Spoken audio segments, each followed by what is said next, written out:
Thanks for tuning in to Know Wine in No Time. I'm your host, Dave, and today we're coming to you live from the La Spinetta Winery in Montferrato, Piedmont, Italy. That's up in the northwest corner of Italy, and I'm so happy to be hosted by Giovanni. Giovanni has been showing us around the facility, and we've learned so much about La Spinetta and the fabulous wines that they produce. And one of the things I thought was most interesting, Giovanni, is when we talk about aging wines in oak barrels. Yes. When we talk about your highest expression of wine, that's Nebbiolo. Yes. La Spinetta ages their Nebbiolo a little bit differently. Would you like to explain that, please? Yes, we are working now with our barrique, but we don't do 100% new oak as we used to do it. Now we go through 1/3 of our barrels in new oak. We do 1/3 in first passage and 1/3 in second passage. Like this, we give a little kick on the oak, but at the same time we use the oak as a container and not flavor to cover the wine. So we keep the aromatic side of the Nebbiolo, and we try to do something like that. Yes. What do you think, please?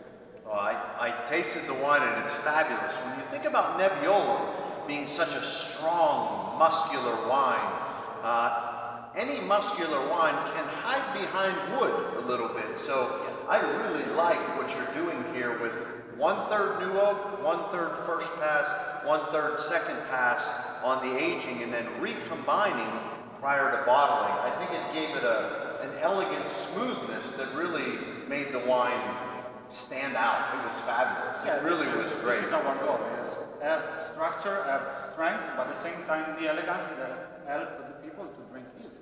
Exactly. And we've talked about Nebbiolo quite a bit in Piedmont.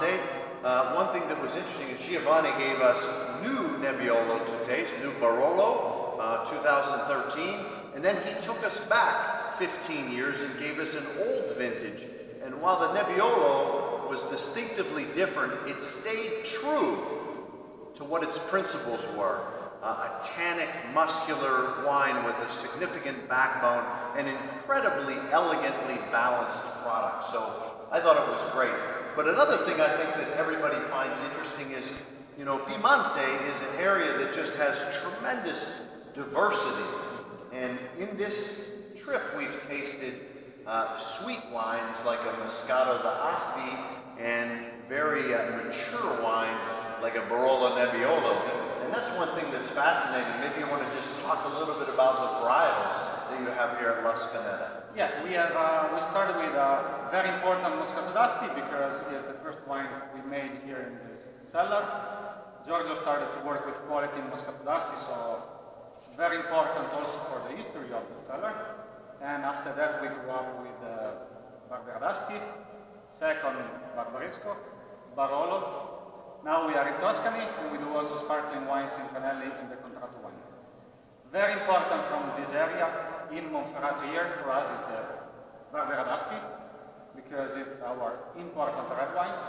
Moscato d'Asti, that is our party wine that every people has in the fridge in Christmas time and in Easter. And all of this, I think, grew up for a reason because all the food we have here balance super good with these wines.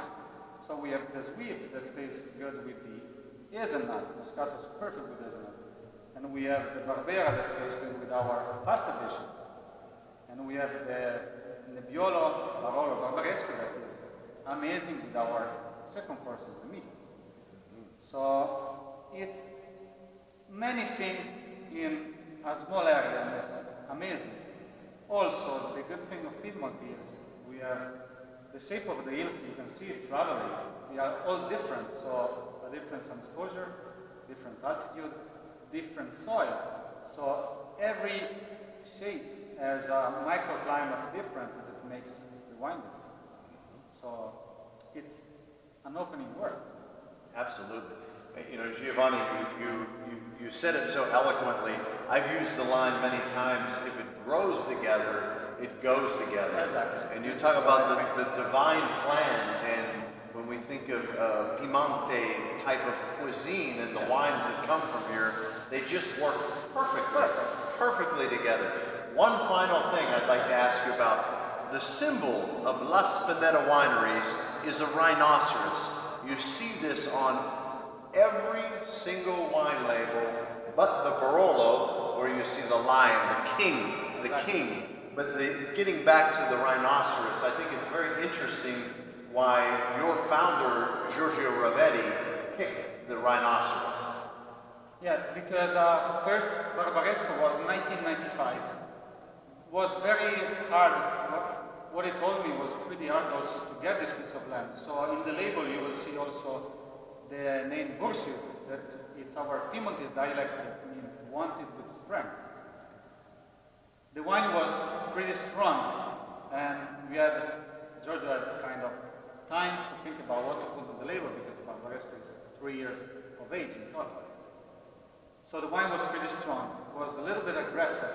So we needed something that like symbolized this wine, like in big thing, a little bit aggressive. So looking picture with his friend Gabriele, he saw this picture, and the painter Albert Dürer never saw this anymore. So the history about the painter and also this wine that was similar of a rhino, was a strong animal that when he gets angry is pretty aggressive too. So, and also symbolized that he really wanted this Barbaresco with strength. So that picture was perfect for that. It really was, and it symbolizes the strength and also the finesse of the wines in this particular vineyard La Spinetta produces, and also just the fact that painter never saw the rhino and only painted it based on descriptions.